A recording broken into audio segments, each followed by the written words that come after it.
وهتحكي معها. اول ما تحس ان نفسك مرة وحياتك عقيمة ما فيهاش صبر، جري على الهيكل، خش الهيكل جري.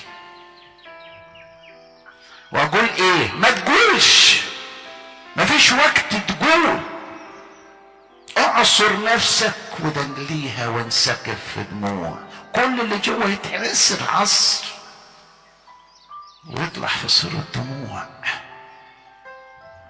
الله يعطيك سؤل قلبك من الاعماق، مش كلام، من الاعماق.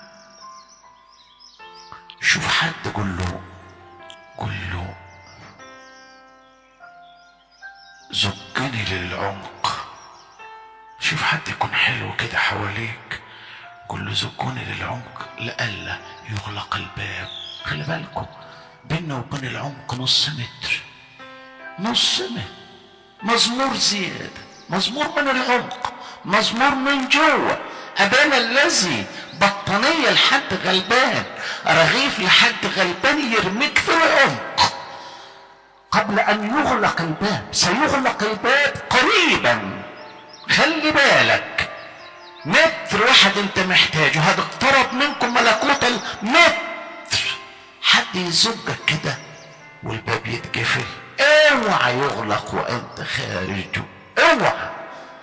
الجهلات من 2000 سنة صوتهم بيدوي لغاية النهاردة في ودانا، يا ربنا افتح لنا.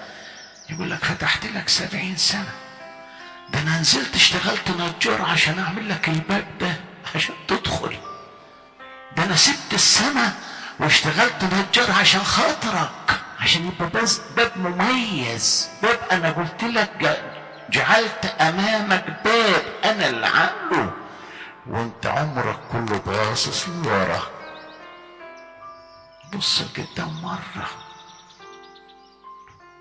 خش حد يزقك يقول له يا ابونا زقني، في مطب في حياتي مش عارفه اعديه، في ضعف في حياتي مش عارفه اعديه، زقني احسن الباب هيتقفل. الباب هيتقفل قريب، خلي بالكم. ارمي نفسك، ارمي نفسك، الحق، يلا.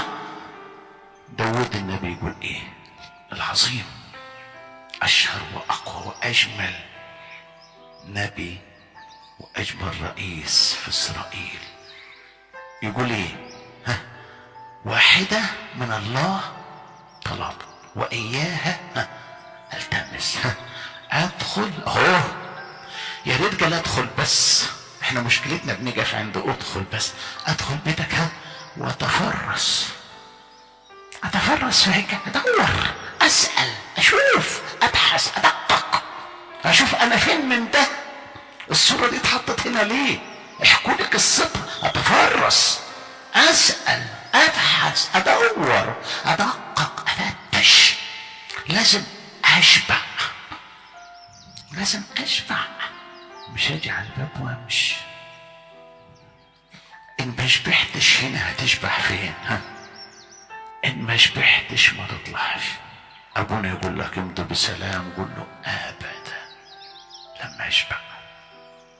الوجبات المحطوطة برا كتيرة بتشدني، عايز اشبع عشان ما ابصش على حد. يعني تخيلوا ببيتك اتغديت غدوة متينة وجالك مشوار وطلعت شفت واحد بيجلي شوية طعمية، هتبص له؟ انت شبعت في بيتك، اشبع في بيتك.